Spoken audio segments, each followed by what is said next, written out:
So today we're taking a break from working on the CRF250F and we're going to do some work on the TTR125 LE. This is my wife's old bike. We're actually going to sell this and I need to do a little bit of work to it before we sell it.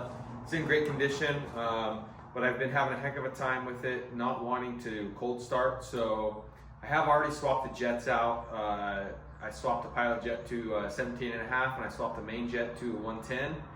But I'm still having an issue with it cold starting and giving it throttle while it's cold, but even when it's warm. So I'm gonna pull the carb bowl off and I'm gonna clean out the choke circuit, see if we can break free any buildup that might be in there. This bike sat for a little bit. I've pretty much religiously ran non-ethanol fuel in it, but I'm sure there's been a couple times where either I didn't have it or I just forgot and I put normal fuel in it and then it sat. So that's what you get with carburetors when you let them sit. So the first thing, I'm going to shut the fuel off. So you just turn the petcock to off, and then it's a pretty simple repair. All I'm going to do is I'm going to loosen up the 2 Phillips head screws on the air intake, and then I'm going to remove the 4 Phillips head screws that's holding the bowl onto the carburetor, and then I'm going to clean out that choke circuit. Go ahead and move the Kickstarter out of the way. If you can see that there, there's 1 Phillips head. Loosen that screw.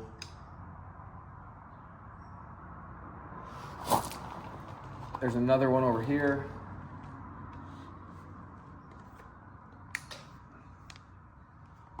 Go ahead and loosen that screw.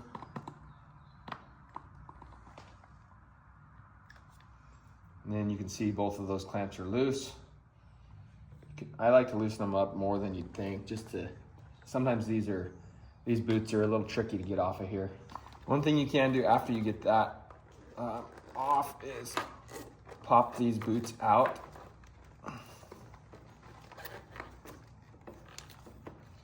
Pop the carburetor out of those boots. You can tuck this off to the side. Just don't kink it too much. You don't want to put any holes in it. It's a little bit easier to access those screws when you have the carburetor tipped out a little bit. So you can go ahead and loosen this. You will likely spill some fuel even though you have the fuel shut off. So before you take everything out,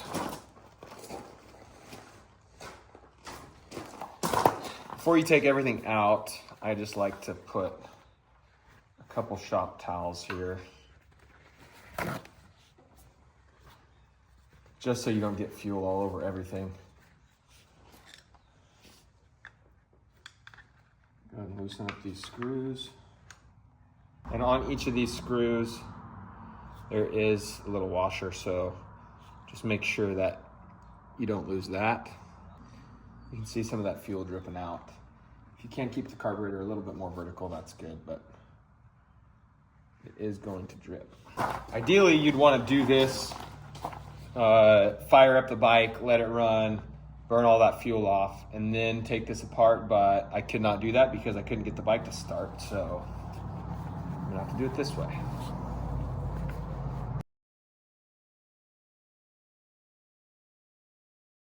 Okay, there's your 4th screw.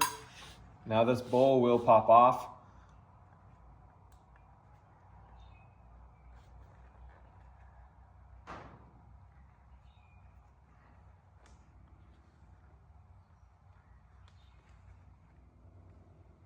And you can see there is still a little bit of fuel in there. So just be careful not to spill a bunch of that. And then this, make sure you don't lose this. That just attaches right there onto the jet. And then go ahead and dispose of this fuel and make sure that you don't score or crack or get any dirt on this gasket. If you are taking this off and you have a new gasket, it wouldn't be a bad idea to put it on here. I just rebuilt this carburetor not that long ago, so I'm not going to do that today, but it's an easy thing to do if you have this off. Okay, lay out your bowl and your tools on clean work area. One thing I like to have on hand is this little brush set. It's got some brushes, a little pick, and then It's another carburetor tool cleaning kit. It's got some brushes and some other size picks and stuff in there. So you can order this as a kit on Amazon or Rocky Mountain ATV. Super cheap, and it makes this a lot easier. So what I'm gonna do, if you can see this hole here, that hole right there is the choke circuit, and it's tough to see down in there on the camera, but you just want to run your picks down in there and clean out. There's a little tiny hole in there that picks up fuel from right there, and you can see that hole in there and in the bottom. And so you just want to clean that out as good as you possibly can.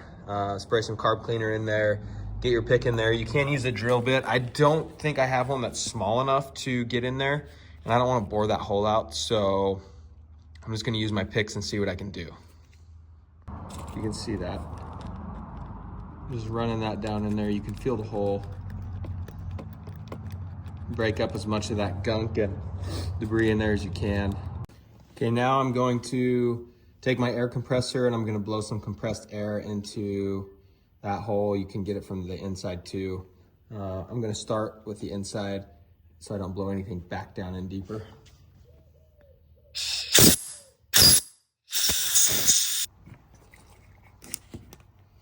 Spray a little bit of carburetor cleaner in there as well.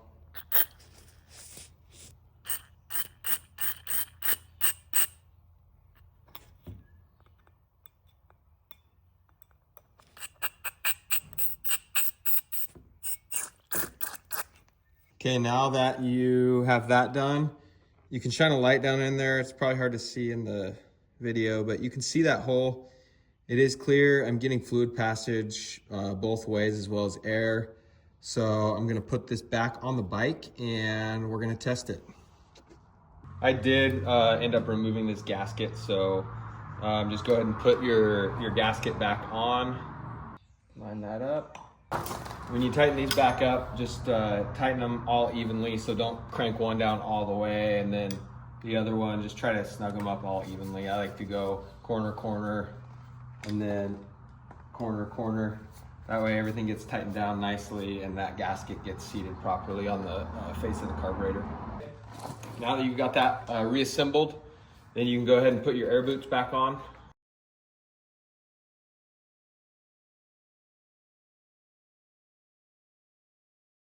If you don't have these seated properly, sometimes you get an air leak here, so you'll know right away.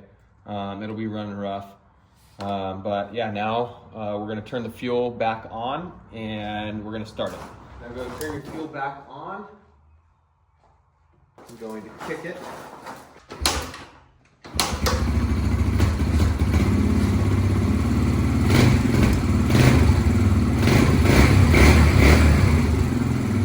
Okay, that's a cold start. This thing, it hasn't been started in at least a week. That's the first time I've started it. So obviously that worked. Previously what I did, I swapped the jets, I cleaned the carburetor, that didn't work, but that's one thing that I did not focus enough time on was that pickup tube. So yeah, as you can see, I put the choke on. This is choke off. And now there's no bob. Okay, it's probably tough for you guys to hear me when the bike was running, but I was just explaining that when I first started having this problem with the off-idle bog, you'd start the bike with the choke on, you'd start to give it a little bit of throttle, and the bike would just bog and die. You turn the choke off, it wouldn't even run with the choke off. So that's when I decided to swap the main jet to a 110. I swapped the pilot jet to a 17.5. It's a kit that you can order on Rocky Mountain ATV. It's a cold start kit for these bikes, and that didn't do a single thing. So after doing some more research, that's when I found out about that that pickup port in the bowl of the carburetor. So if you've tried everything, but you haven't tried that, give that a shot. This solved the issue for me, and hopefully it can help solve the same problem for you guys. So thank you for watching, and stay tuned for the next video.